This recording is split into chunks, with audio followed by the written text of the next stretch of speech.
దావీదు కీర్తన 68వ అధ్యాయం.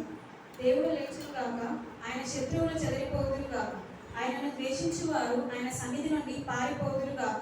పొగ చెదరగొట్టబడినట్లు నీవు వారిని చెదరగొట్టుము. అగ్నికి మైనము కలుగునట్లు భక్తిహీనులు దేవుని సన్నిధికి కలగి నశించుదురు గాక. నీతిమంతులు సంతోషించుదురు గాక, వారు దేవుని సన్నిధిని ఉల్లసించుదురు గాక.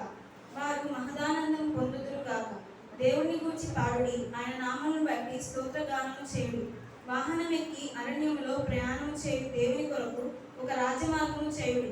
యెహోవా అను ఆయన నామమును బట్టి ఆయన సన్నిధిని ప్రహర్షించుడి.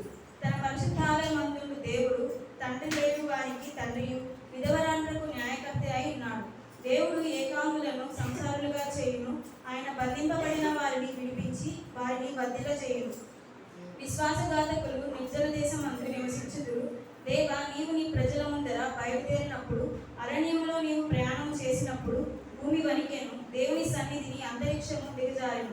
ఇశ్రాయేలు దేవుడకు దేవుని సన్నిధిని ఆవలి సీనాయి కంపించెను. దేవా, నీ స్వాస్థ్యము మీద నీకు వర్షము సమృద్ధిగా కురిపించితివి. అది అలసి ఉండగా నీకు దానిని బలపరచితివి. నీ సమూహము దానిలో నివసించును. దేవా, నీ అనుగ్రహము చేత దీనులను సదుపాయం కలుగజేసితివి. ప్రభువు మాట సెలవించుచున్నాడు, దానిని ప్రకటించు స్త్రీలు గొప్ప సైన్యముగా ఉన్నారు. సేనల రాజులు పారిపోయేదరు. ఇంతకు నిలిచినది దోపుడు సొమ్ము పంచుకొనను. గొర్రెల దొడ్ల మధ్యను మీరు పండుకొనగా గువ్వల రెక్కలు వెండితో కప్పబడినట్టున్నది. వాటి ఈకల రెక్కలు పచ్చని బంగారుతో కప్పబడినట్టు ఉన్నది. సర్వశక్తుడు అక్కడ రాజులను చెదరగొట్టినప్పుడు సల్మోను మీద హిమము కురిసినట్లు ఆయను. బాషాను పర్వతము దేవపర్వతము, బాషాను పర్వతము శిఖరము గల పర్వతము, శిఖరములు గల పర్వతము ద్వారా దేవుడు నివాసముగా కోరుకున్న కొండను మీరేలా ఓరచూపులు చూచుచున్నారు? యెహోవా నిత్యము అందులోనే నివసించును. దేవుని రథములు సహస్రములు, సహస్రములు ప్రభువు వాటిలోనున్నాడు. సీనాయి పరిశుద్ధమైనట్టు ఆ కొండ పరిశుద్ధమాయను. నీవు ఆరోహణమైతివి, పట్టబడిన వారిని చెరపట్టుకొని పోతివి. మనుషుల చేత నీవు కానుకలు తీసుకొని ఉన్నావు. యెహోవా అను దేవుడు అక్కడ నివసించినట్లు విశ్వాసఘాతకుల చేత సహితము నీవు కానుకలు తీసుకొని ఉన్నావు. ప్రభు స్తుతి నందును గాక. అనుదినము ఆయన మా భారము భరించుచున్నాడు. దేవుడే మాకు రక్షణకర్త అయి ఉన్నాడు. దేవుడు మా పక్షమున పూర్ణ రక్షణ కలుగజేయు దేవుడై ఉన్నాడు. మరణము తప్పించుట ప్రభు అయిన యెహోవా వశము. దేవుడు నిశ్చయముగా తన శత్రువుల తలలు పగలగొట్టును. మానక దోషములు చేయువారి వెంట్రుకలు గల నడినెత్తిని ఆయన పగలగొట్టును. ప్రభువు సెలవిచ్చినదేమనగా, నేను భాషలలో నుండి వారిని రప్పించదును, అగాధ సముద్రములలో నుండి వారిని రప్పించదును. వారి రక్తంలో నీవు నీ పాదము ముంచుదువు. నీ శత్రువులు నీ కుక్కల నాలుకలకు భాగం పొందురు. దేవా, నీ గమనమును పరిశుద్ధ స్థలమునకు పోవు. నా రాజుకు దేవుని గమనమున వారు చూచి ఉన్నారు. చుట్టూను కన్యకులు తంబూరులు వాయించుచుండగా కీర్తనలు పాడువారు ముందర నిలిచిరి. తంతి వాయిద్యములు వాయించేవారు వెనక వచ్చేదరు. సమాజంలో దేవుని స్తుతించుడి. ఇశ్రాయేలులో నుండి ఉద్యమించి వారులారా ప్రభువును స్తుతించుడి. కనిష్ఠుడకు బెన్యామీను అను వారు ఏలిక అచ్చటనున్నాడు. యోధా అధిపతులు పరివార అచ్చటనున్నది. జబులూను అధిపతులు, నప్తాలి అధిపతులు ఉన్నారు. నీ దేవుడు నీకు బలము కలగ నియమించి ఉన్నాడు. దేవా, నీవు మా కొరకు చేసిన దానిని బలపరచుము. యెరూషలేములోని నీ ఆలయమును బట్టి రాజులు నీ వద్దకు కానుకలు తెచ్చెదరు. రెల్లులోని మృగమును, ఆంబోతుల గుంపును, దూడల వంటి జనములను లొంగి వెండి కడ్డీలు తెచ్చినట్లుగా వాటిని గద్దింపము. కలహప్రియులను ఆయన చెదరగొట్టి ఉన్నాడు. ఐగుప్తులో నుండి ప్రధానులు వచ్చెదరు. కూషీయుల దేవుని తట్టు తమ చేతులు చాచుకుని పరిగెత్తి వచ్చెదరు. భూరాజ్యములారా దేవుని గూర్చి పాడుడి, ప్రభువుని కీర్తించుడి. అనాదిగా ఆకాశ వాహనం ఎక్కువ వారిని కీర్తించుడి. ఆయన తన స్వరము వినబడ చేయును. అది బలమైన స్వరము. దేవునికి బలాతిశయము ఆరోపించుడి. మహోన్నతుడైన ఆయన ఇశ్రాయేలు మీద ఏలుచున్నాడు. అంతరిక్షమున ఆయన బలాతిశయమున్నది. తన పరిశుద్ధ స్థలంలో దేవుడు భీకరుడు. ఇశ్రాయేలు దేవుడే తన ప్రజలకు బల పరాక్రములను అనుగ్రహించాడు. అనుగ్రహిస్తున్నాడు. దేవుడు స్తుతి నొందును గాక. ఆమేన్. ఆకాశమును సృజించిన సర్వశక్తి గల తండ్రి అయిన దేవుని నేను నమ్ముచున్నాను. ఆయన ఏక కుమారుడు మన ప్రభు అయిన యేసుక్రీస్తుని నమ్ముచున్నాను.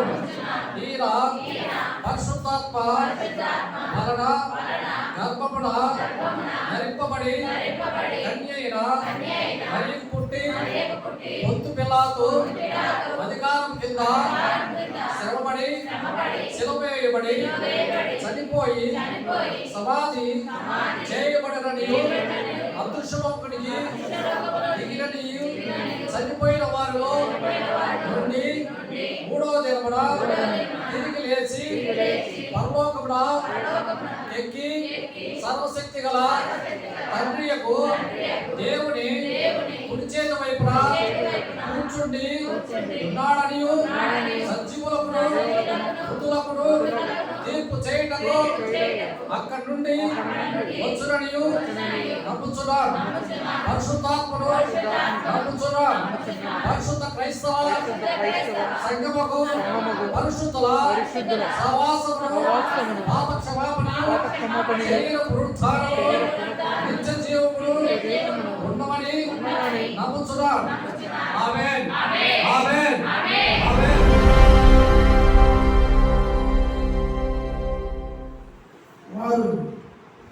వారి డ్యూటీ ఏంటో మళ్ళా వారు అందరూ ఆహ్వానానికి రావడం అదే పని కానీ ఇటువంటి పని కూడా వారు పెట్టుకునేవారు కాదు.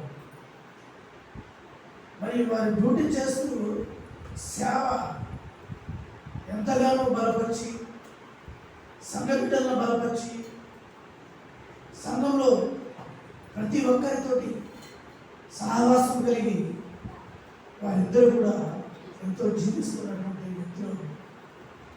అయితే మనం నిన్న గురువారం రోజున మరి ఆ యొక్క జ్ఞాపకార్థం మనం చెప్పించుకుంటున్నాం. తల్లి సంఘం కొరకు ఎంతో ప్రయాసపడింది.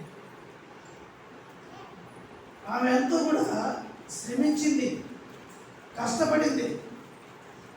సంఘాన్ని అభివృద్ధిపరచాలి, సంఘంలో ప్రతి ఒక్క బిడ్డని మేలుకరంగా ప్రతి ఒక్కరిని మలచాలని చెప్పేసి ఆమె ఎంతగానో ఆసక్తి కలిగి గతంలో వారు జీవించిన దినాలన్నీ కూడా సందులో మేము నడవాలి. ప్రార్థన దినం వచ్చినట్లయితే మందిరంలో చూసుకొని మాత్రమే వారు వెళ్ళేవారిగా ఉన్నారు. ఎంతగానో దేవుని సందులో విశ్వాసం నుంచి, దేవుని సందులో ఒక నమ్మకం నుంచి వారెంతో మనందరినీ అభివృద్ధి పరిచారు. తల్లి ప్రేమ ఇంత అంత కాదు, అది తక్కువే. ఆమెపై మన మీద చూపించే ప్రేమ ఎంతో ఆశ్చర్యకరంగా చూపించింది.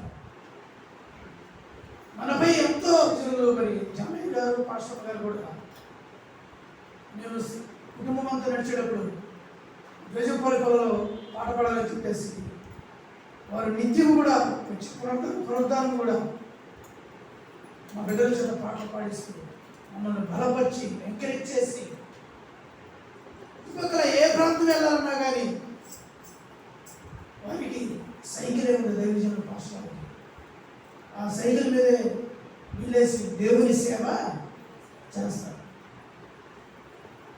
సిలువ భారం ఎంతో కష్టమైంది. అది ఆ భారాన్ని భరించాలంటే దేవుని సందులో ముందుగా విశ్వాసం కావాలి. దేవుని పేట మనం జీవించున్నాము. దేవుని నామ స్తోత్రాలు, జనసాక్షి దేవుని గురించిన దేవుని నామ స్తోత్రాలు. చేస్తున్నాను. మరి గడిచినటువంటి వారంలో గురువారం దినమున పరదేశు ప్రార్థన మందిరం వ్యవస్థాపకులైనటువంటి సురేష్ జాన్ గారు మరియు వారి యొక్క సత్యమణి గారు, ఆత్మీయ రత్నం గారు చనిపోయి సంవత్సరం అయింది. అది సంవత్సరంలో మరి దేవుని యొక్క సన్నిధిలో ఈ పరదేశ ప్రార్థనా మందిరం వ్యవస్థాపకులైనటువంటి మరి ఆత్మీయ తండ్రి గారు జానయ్య గారు, ఆత్మీయ తల్లి గారు రత్నమ్మ గారు అహర్నిశలు కష్టపడ్డారు. ఏదో మనమైతే మన కుదిరితే వస్తున్నామో లేకపోతే లేదు, వీలుంటే మనం కలుసుకుంటున్నాం లేకపోతే లేదు గారు బిడ్డరా. ఆత్మీయ తల్లిదండ్రులు ఉన్నటువంటి వాళ్ళు ఉద్యోగం చేసుకుంటూ కూడా ఎక్కడ కూడా ఏ ఆటంకం లేకుండా ప్రతి ఒక్క కుటుంబ ప్రార్థన కానీ సంఘ ప్రార్థన కానీ చక్కగా హాజరయ్యి అందరూ కూడా బలపరుస్తూ దేవుని సన్నిధిలో అందరినీ కూడా ముందుకు నడిపించేవారుగా ఉన్నారు. ప్రయాసపడి వాళ్ళు ఈ యొక్క సంఘాన్ని నడిపించారు. అనేక ప్రాంతాల్లో మరి కృష్ణబాబు కాలనీ కానీ, వెంకటప్ప కాలనీ కానీ మరి రకరకాలుగా మరి దేవుని యొక్క కోటాలు ఏర్పాటు చేసి ఆ ప్రాంత బిడ్డలందరూ కూడా బలోపేతం చేసి మరి అందరితో కూడా దేవుని యొక్క మాటల్ని వెనుకంత చేశారు. మరి అనేక మంది వస్తూ ఉండేవారు. మంది బిడ్డ చాలా మంది ఉద్యోగాలు చేసుకుని వెళ్ళిపోయారు.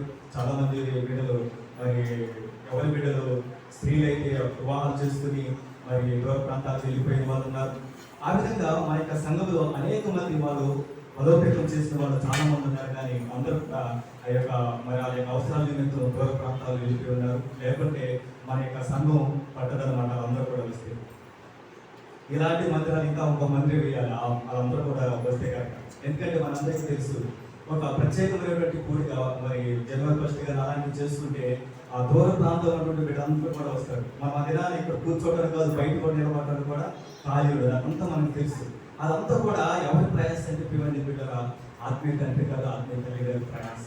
ఈ దినాన్ని మనం ఈ విధంగా ఉన్నామంటే వాళ్ళ ప్రయాసే. నిజంగా ఆ కుటుంబంలో తల్లిదండ్రులు కష్టపడితే పిల్లలు ఎంతో సంతోషిస్తూ ఉంటారు. అలాగే ఆత్మీయ తల్లిదండ్రులు కష్టపడ్డారు కనుక మనం ఈ దినాన్ని ఇలా కూర్చున్నాం. నిజంగా ఈ మందిరం కట్టడానికి విషయంలో ఎంత ప్రయాసపడ్డారో, ఇక ఈ మందిరం లేనప్పుడు పూరి గుడిస్తున్నప్పుడు ఎంత ప్రయాస చెందేవాళ్ళు రాష్ట్రం గారు అయితే చాలాసార్లు సంఘంలో చెప్పింది కూడా. మనమైతే మంచి ఇంటిలో ఉంటున్నాము, దేవుని యొక్క గృహమైతే ఈ విధంగా కాలిపోతుంది, ఇలా ఉండటానికి లేదు, ఎలాగైనా సరే కట్టాలని చెప్పేసి ఆత్మీయ తల్లి గారు ఎంతో ప్రయాసపడి మరి ఆ యొక్క విద్యములు తన యొక్క చూపించినటువంటి విధానాన్ని బట్టి ఈ యొక్క మంచి మందిరాన్ని మన కోసం ఏర్పాటు చేస్తున్నారు. హల్లెలూయా. ఈ విధంగా మనం చక్కగా చాపలు కూడా లేకుండా ఏమి లేకుండా చక్కగా కూర్చున్నామంటే వాళ్ళ ప్రయాసే. వాళ్ళ ఎంత ప్రయాస ఎంత ఉంటుందంటే మనకు ఎంత చెప్పుకున్నది అనుకునేది. అయితే వాళ్ళు ఉన్నటువంటి పరిస్థితి అంతా కూడా ఏదంటే బిడ్డరా, సంఘంలో బిడ్డలు అందరూ కూడా సంతోషంతో ఉండాలి, సంఘంలో బిడ్డలు అందరూ కూడా ఆశీర్వదించబడాలి, సంఘం అభివృద్ధి చెందాలి, సంఘంలో అనేక భర్త బిడ్డలను తీసుకురావాలి, నశించిపోయే ఆత్మలో ఉండి భారతకు ప్రార్థించినటువంటి ప్రయాసంతో ఉండేవారు. అటువంటి ప్రయాసంతో ఉన్నటువంటి వాళ్ళు దేవుడు తీసుకున్నారు. దేవుని యొక్క పిలుపు అందుకుని వాళ్ళు వెళ్ళిపోయారు. మరి ఎవరైనా దైదాసులు ప్రేమాసులు గారిని మనకి దేవుడు అందించాడు. మరి ఆ యొక్క బిడ్డ పట్ల కూడా మనందరూ కూడా ప్రార్థించాల్సిన బాధ్యత చాలా ఉన్నది. ఎందుకంటే పిల్లలు బిడ్డారా, మరి భార్య పిల్లలు చాలా దూరంలో ఉంటున్నారు, మనకి తెలిసిన విషయమే. మరి అన్ని కూడా విడిచిపెట్టుకుని మరి తల్లిదండ్రులుగా ఏర్పాటు చేసినటువంటి యొక్క సంఘాన్ని మరి ఏ విధంగా సరే ముందుకు తీసుకుని వెళ్ళాలి. అనేక బిడ్డలు నశించిపోయే ఆత్మ వరకు మరి భారతకు ప్రార్థించాలని చెప్పి మరి ఎవరైతే ప్రేమ పాస్టర్ గారు మధ్యలో ఉంటూ మరి భార్యకి బిడ్డల దూరంగా ఉన్నప్పటికీ కూడా మన కోసం ప్రయాసపడుతూ, మన కోసం కష్టపడుతూ, మన యొక్క కుటుంబాలు క్షేమం కోసం, మన యొక్క కుటుంబాలు అభివృద్ధి కొరకు ఆయన ఎంతగా పాటుపడుతున్నారో మనకు తెలుసు. మరి దేవుడి గురించి ఆశ్రయించడానికి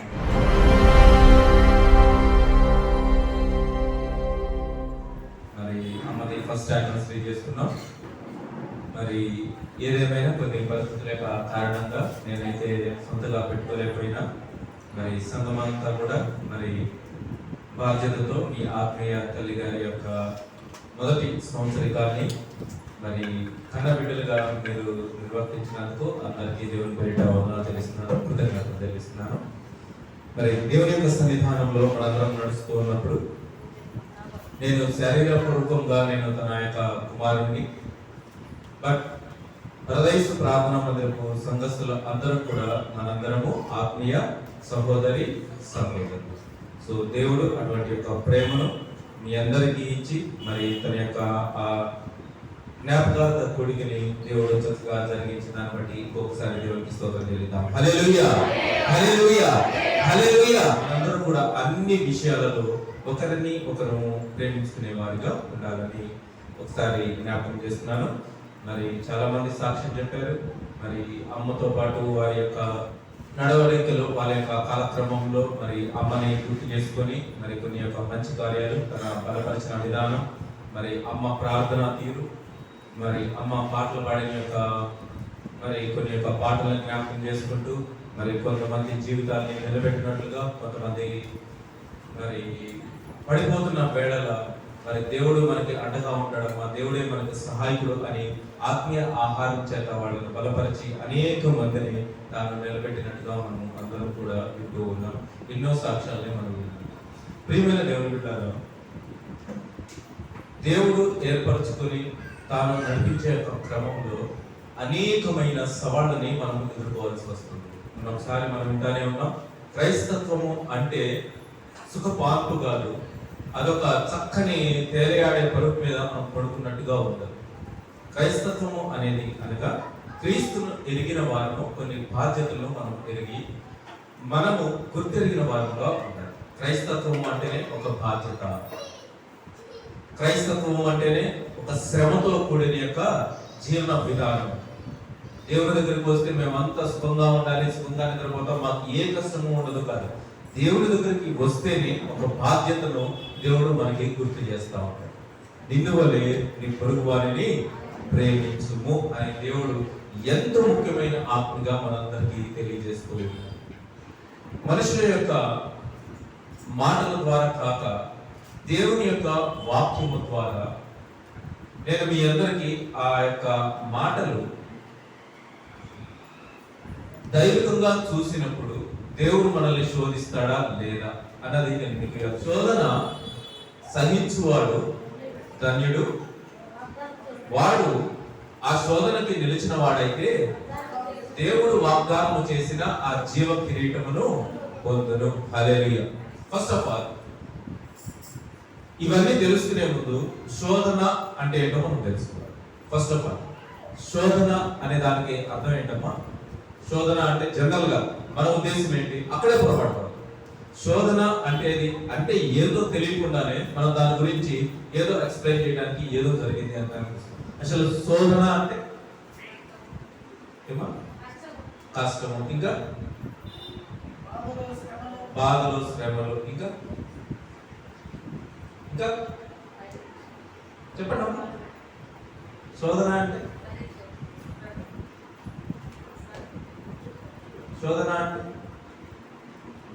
చెప్పండి అమ్మా, తప్పేం లేదు. అంటే మీ మనసులో ఏముంది? శోధన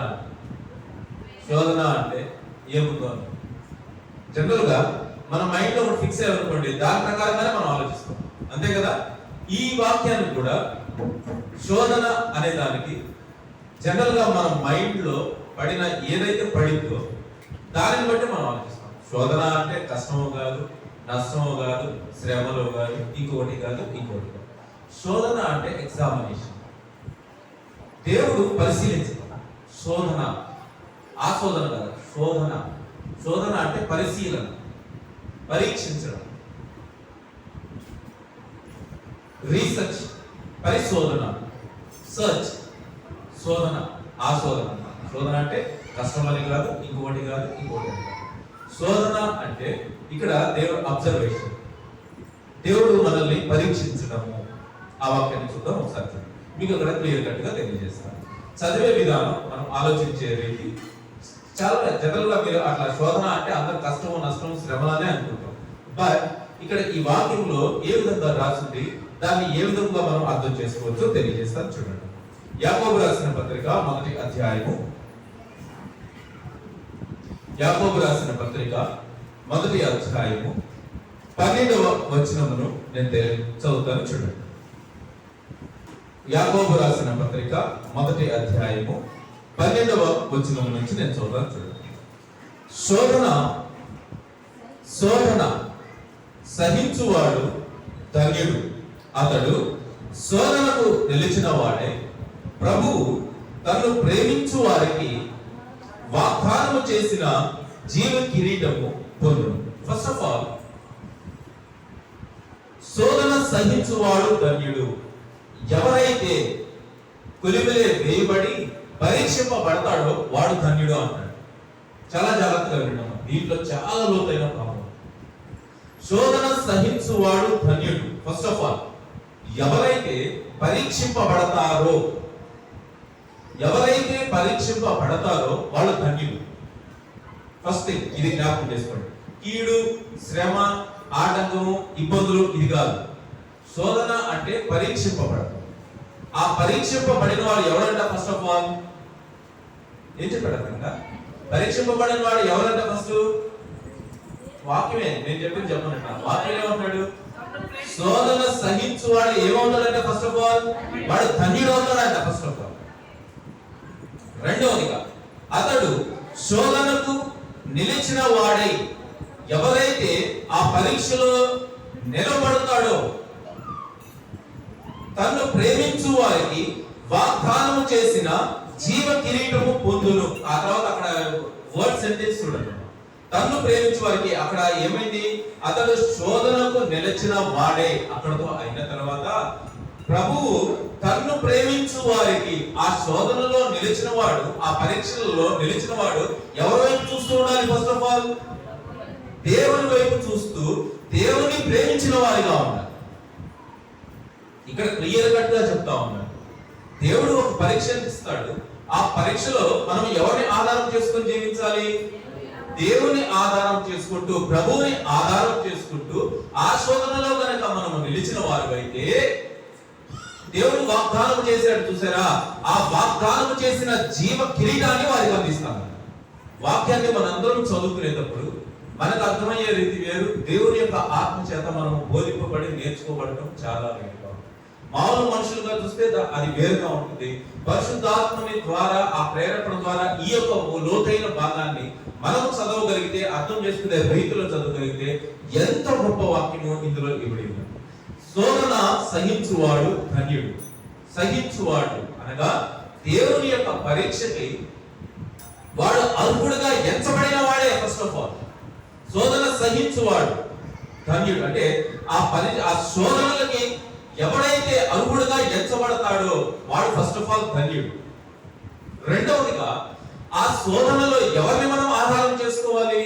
ప్రభు అయిన యేసుక్రీస్తుని మనం ఆధారం చేసుకున్నట్లయితే, దేవుడు ఎవరైతే ప్రభు అయిన యేసుక్రీస్తు ఏ వాగ్దానం అయితే మనందరికీ చేశాడో ఆ వాగ్దానం చేసిన జీవ కిరీటము మనందరము పొందుతామని దేవుడు ఒక మాటను సెలవిస్తా ఉన్నాడు. దాని తర్వాత ఈ పాయింట్ చాలా ఇంపార్టెంట్ గా చూడండి.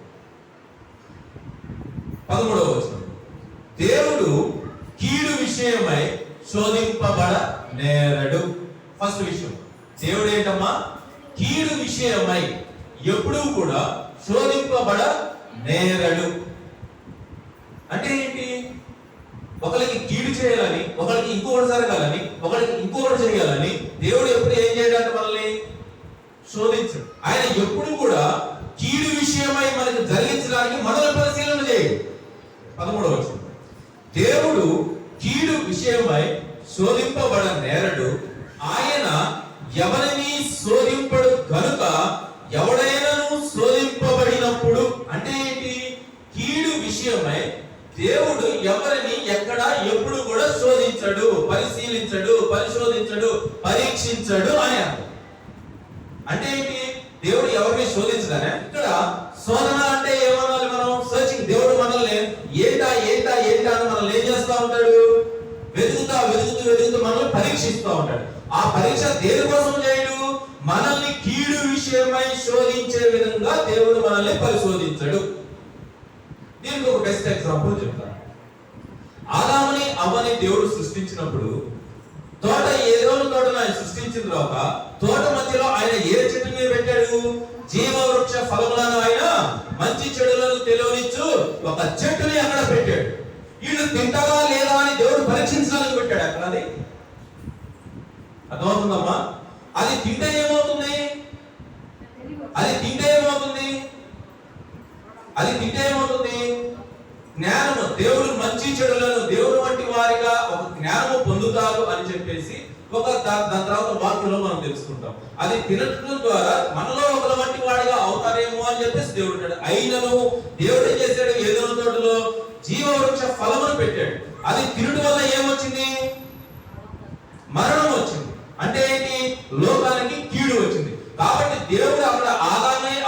పరీక్షించడానికి ఏదో తోటలో జీవ వృక్ష ఫలం చెట్టును తెలివినిచ్చు ఆ చెట్టుని మధ్యలో పెట్టాడా? అలా పెట్టాడు అంటే దేవుడు కీడు విషయమై వాళ్ళని శోధించాడు అనే మాట మనం. దేవుడు ఎందుకు పెట్టాడు కదా? దేవుడు నీకు అన్ని అందుబాటులో ఉంచుతాడు. నీకు అన్ని అందుబాటులో ఉంటాడు. Choice is yours. ఏదైతే నిర్ణయించుకుంటావో అది నువ్వు నిర్ణయించుకోవడంలో నీ ద్వారా, దాని తర్వాత వాక్యం చదివితే నీకు అర్థమవుతుంది. 14వ వచనం చూడండి అమ్మా. ప్రతివాడును తన స్వకీయ దురాశ చేత ఈడవబడి మరుల కొల్పబడిన వాడే శోధింపబడును. ఇక్కడ శోధన అనేది స్వయంగా దేని ద్వారా వస్తుందంట? మన స్వకీయ దురాచరణ చొప్పున. దేని ద్వారా వస్తుందమ్మా? స్వకీయ దురాలోచన చొప్పున. ఆదాముకి అవ్వకి అక్కడ జీవవృక్ష ఫలములు ఉంటే అవ్వకి ఏమైంది? అక్కడ స్వకీయ దురాలోచన వచ్చింది. ఎవరి ద్వారా ప్రేరేపింపబడింది? సాతాను ద్వారా అది ప్రేరేపింపబడి ఎర్రని పండు వైపు ఆవిడ చూసి ఏం చేసేసింది? అవునా, ఇది నిజమా? నిజంగా ఇది తింటే మేము దేవుని వంటి వారు అవుతామా అని చెప్పేసి స్వకీయ దురాశ అనేది ఒకటికి ఆదాముకు కలిగింది. ఆ కలిగిన దానిని ఏం చేసింది? ఆ స్వకీయ దురాశ చొప్పున ఏడవబడి ఏం చేసింది? వెంటనే ఆదాము దగ్గరికి వెళ్ళి ఆవిడ తినింది, ఆయన కూడా తినిపించి మరుతొల్పబడిన వారై. అంటే ఏంటమ్మా? ట్రాన్స్ఫార్మ్ అయిపోయింది. ఈవిడ తింది, అది వెంటనే ఎవరు ట్రాన్స్ఫార్మ్ చేస్తుంది? ఆదాము ట్రాన్స్ఫర్ చేస్తుంది. దేవుడు మనల్ని శోధించడు అనే మాట లేదు. దేవుడు ఎక్కడ శోధించడు? దేనికి శోధించడు? దేవుడు కీడు విషయమై, అంటే మనకు కీడు హాని తలపెట్టాలని దేవుడు ఎప్పుడు శోధించడు. దేవుడు చెప్తా ఉన్నాడు, పరీక్షింపబడేవాడు, శోధన సహించువాడు ధన్యుడు. అంటే ఏంటి? పరీక్షింపబడేవాడు ధన్యుడు. అబ్రహాం ఏం చేయబడ్డాడు? అబ్రహాంకి లేక లేక ఎన్ని సంవత్సరాలు కమ్మా? శారాకి ఎన్ని సంవత్సరాలప్పుడు గర్భం? 90 సంవత్సరాలప్పుడా 100 సంవత్సరాలప్పుడు?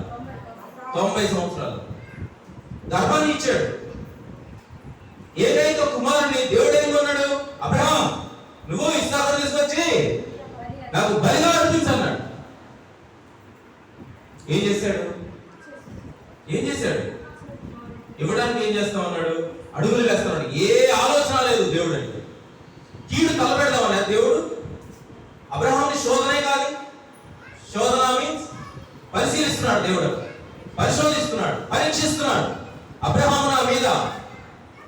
అబ్రహాం ఎవరమ్మ అసలు? అబ్రహాం ఎవరు? దేవుడు ఆయనకి ఇచ్చిన ఒక బిరుదు ఏంటి? అబ్రహాము నా నిజ స్నేహితుడు, ఇంకా విశ్వాసులకు తండ్రి. హల్లెలూయా, హల్లెలూయా. విశ్వాసులకు తండ్రి అంటే ఏంది? దేవుడి మీద విశ్వాసం వచ్చి ఆయనే చూసుకుంటాడని చెప్పేసి ఉన్నాడు. తన సొంత కుమారుని బలర్పించడాన్ని సైతం ఆయన అడుగులు వేసుకుంటా వెళ్ళిపోయాడు. అంతే, వెనకాడు. అబ్రహాము విశ్వాసులకు తండ్రి. ఆ విధంగా ఆయన ఏం చేశాడు? అక్కడ పరిశోధించబడ్డాడు, ఆయన శోధించబడ్డాడు. ఆ శోధన దేనికి దారి తీసింది? బలియాగానికి దారి తీయా.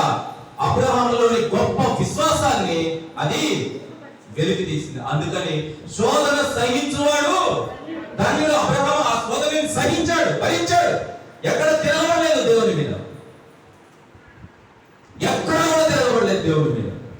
నాయన నువ్వే, వాళ్ళ కుమారుడు అడుగుతున్నాడు, ఆయన అన్ని బలిపీఠానికి అన్ని తీసుకెళ్తున్నావు కానీ గొర్రెపిల్లేదు ఆయన అని కుమారుడే తండ్రిని ప్రశ్నిస్తా ఉంటే తండ్రి ఏం చేస్తా ఉన్నాడు?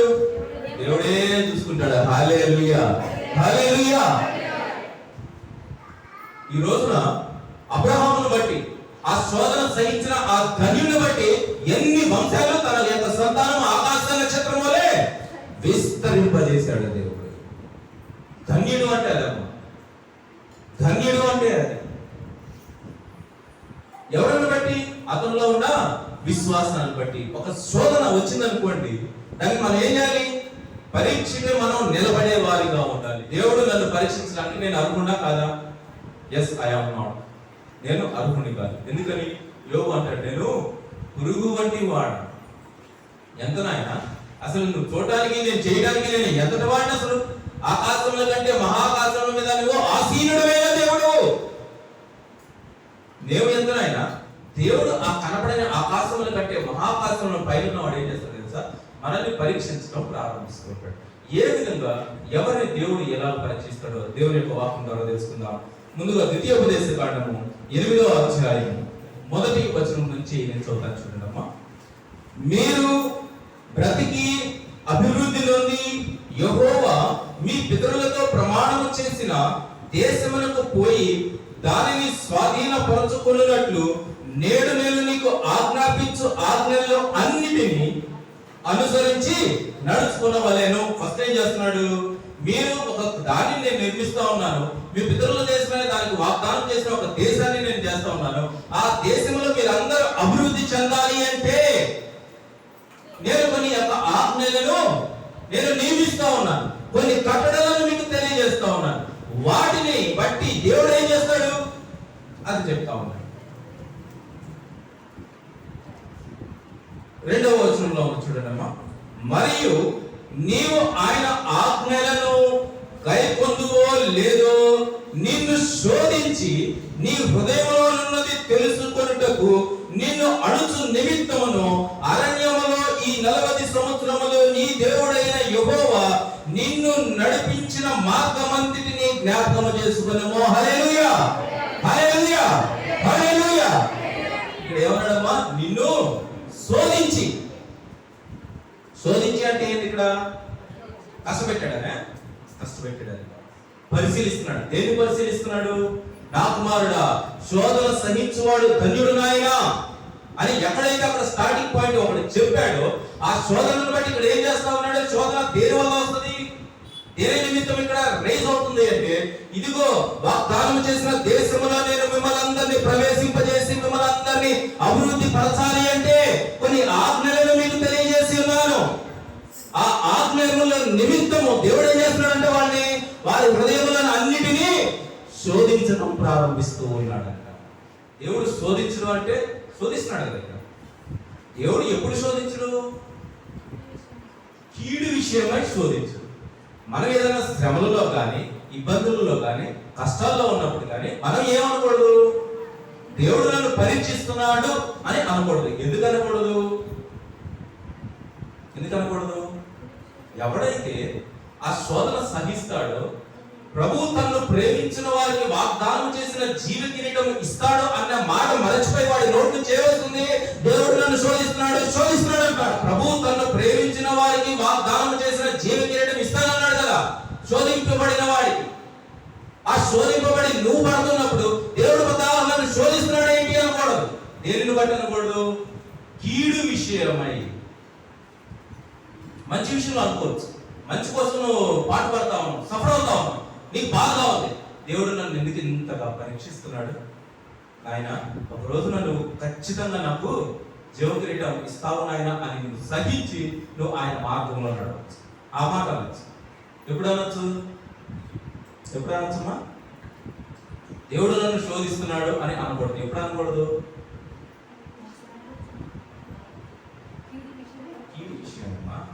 కీడు విషయం. కష్టాలు అందరికీ వస్తాయి. కానీ ఎప్పుడు ఈ శోధన సహించేవాడు ఎవరు? ఎక్కడ? దేవుడు ఏం చేస్తున్నాడు? ఆ ఎవరైతే సహిస్తాడో, ఎవరైతే ఆజ్ఞలను పెట్టాడో ఆ ఆజ్ఞలను అన్నిటినీ సహించిన వాడే వాడు ధన్యుడు. అందరూ శోధన నాకు లేదు ఉండమా? నాకు నేను లేదా శోధన? పరీక్షలో దేవుడు నన్ను పరీక్షిస్తున్నాడు లేదా? ఎవరు పరీక్షిస్తున్నాడా లేదా? మిమ్మల్ని నిన్ను జోసఫాలని అందరికీ ఉన్నాయి. ప్రతి ఒక్కరు మనం పరీక్షింపబడాలి. అయితే ఈ పరీక్షలో మనందరం ఏం చేయాలంట? ఎవరిని అనుకోవాలమ్మా? దేవుడిని, ప్రభువును ఆనుకొని జీవించాలి. ప్రభువును ఆనుకొని జీవించి మనం ఏం చేయాలి? ఆ శోధనలో పడిపోవాలా? మూలపడిపోవాలా? ఏమిటి ఏం చేయాలి? మనం జయించాలి. శోధనలో మళ్ళీ మనం జయిస్తేనే కదా ధన్యులం. నువ్వు ఎప్పుడైతే ధైర్యంగా నిలబడగలుగుతావో నన్ను ఆనుకొని జీవించాలి. నువ్వు జీవించాలి. అలా జీవించి ఆ శోధనలో, ఆ పరిశీలనలో, ఆ ఎగ్జామినేషన్ లో నువ్వేం చేయాలి? విలాప వాక్యములు 3వ అధ్యాయం 18వ వచనం. నాకు బలము ఊడిగెను అని నేను అనుకుంటుని, యెహోవా యందు నాకు ఆశలు లేవనుకుంటుని. ఏదమ్మా మనం ఇదంతా ఎప్పుడు మన దురాశ ఏం చేస్తామమ్మా? మరలు పల్పబడి ఏడవబడి మనం కష్టాల్లో శ్రమల్లో ఉన్నప్పుడు మనకి ఏమనిపిస్తుందంట? నా బలము ఊడిగను అని నేను అనుకున్నాను, యెహోవా యందు నాకు ఇక ఆశ లేదనుకున్నాను. నా శ్రమను, నా దురావస్థను, నేను త్రాగిన మాచి పత్రికను, చేదును జ్ఞాపకము చేసుకును. ఎడతెగక నా ఆత్మ వాటిని జ్ఞాపకము చేసుకొని నాలో కృంగి ఉన్నది, అది నింకను జ్ఞాపకం ఉన్నది కదా. నేను దీన్ని జ్ఞాపకము చేసుకొనగా నాకు ఆశ పుట్టుచున్నది. యెహోవా కృప గలవాడు, ఆయన వాత్సల్యత ఎడతెగక నిలుచుచున్నది కనుక మనము నిర్మూలము కాకున్న వారము. హల్లెలూయా. కొన్ని శ్రమల్లో, కష్టాల్లో, కొన్ని బాధల్లో, ఇబ్బందుల్లో మనకి ఏమనిపిస్తుందంట? నా పని అయిపోయింది, నా బలం అంతా కూడా పోయింది. మన కష్టాలు వచ్చినప్పుడు అమ్మా, అది దేవుడే పరిశీలిస్తున్నాడు అనుకోండి మనల్ని, మనకు కొన్ని టైంలో ఏమనిపిస్తుంది? నా పని అయిపోయింది నాయన, ఇక నేను ఏమీ చేయలేని వాడిని తండ్రి అని మనకు అనిపించినప్పుడు మనం ఎవరిని ఆధారం చేసుకోవాలంట? ఎవరిని ఆధారం చేసుకోవాలంటమ్మా? దేవుణ్ణి, యెహోవా దేవుణ్ణి మనం జ్ఞాపకం చేసుకోవాలి. మన స్టార్టింగ్ బేస్ వాక్యం ఏంటమ్మా? శోధన సహించువాడు ధన్యుడు. ఒకవేళ నువ్వు అట్లాంటి బాధ పడుతున్నావు అనుకోమ్మా, నువ్వు ధన్యురాలువే. బట్ అప్పుడు ఆ టైంలో మనం ఎవరు ఆశ్రయించాలంట? దేవుణ్ణి ఆశ్రయించాలి. అప్పుడే నువ్వు ధన్యుడు. ఇక్కడ చెప్తున్నది కూడా అదే. ఎప్పుడైతే నువ్వు శోధనని అనుభవిస్తూ ఉన్నావో, నా బలం ఊడిగను అని అంత అయిపోయింది అనుకున్నావో, ఆ టైంలో యెహోవానే నీకు బలమును అందించువాడని చెప్పేసి నువ్వు ఏం చేయాలి? ఆయన దగ్గర నువ్వు నమ్మకాన్ని, విశ్వాసాన్ని ప్రదర్శించేదానిగా ఉండాలి. యెషయా గ్రంథము 48వ అధ్యాయము 10వ వచనం. యెషయా గ్రంథము 48వ అధ్యాయము 10వ వచనం. నేను నిన్ను పుటమి వేసి తిని, అంటే ఏం చేస్తాడమ్మా? పుటమి వేసి అంటే ఏంటి? పుటమి వేయటం అంటే ఏంటమ్మా? పుటమి వేయటం అంటే ఏంటి? యాక్చువల్ గా బొగ్గులేసి ఒక ఇల్లు పెట్టి బాగా ఉఫ్ ఉఫ్ అని ఊదుతా ఉంటే అదేమవుతుంది? మంట.